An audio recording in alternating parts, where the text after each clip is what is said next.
ताज़ा तरीन वीडियोस के लिए चैनल को सब्सक्राइब करके बेल आइकन और ऑल नोटिफिकेशन पर क्लिक करें ताकि आपको मिले हर अपडेट सबसे पहले।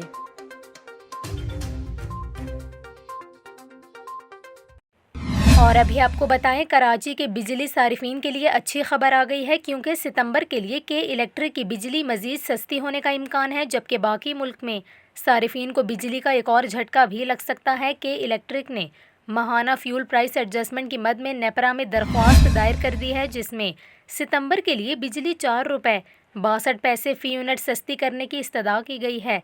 नेपरा के इलेक्ट्रिक की दरख्वास्त पर 25 अक्टूबर को समाअत करेगा और मंजूरी की सूरत में सारिफीन को 7 अरब 74 करोड़ रुपए का रिलीफ मिलेगा। दूसरी जानिब मुल्क भर के सारिफीन के लिए बिजली मज़ीद महंगी हो सकती है, क्योंकि सेंट्रल पावर परचेजिंग अथॉरिटी ने नेपरा में सितंबर के लिए बिजली 20 पैसे फ़ी यूनिट महंगी करने की दरख्वास्त दायर कर दी है।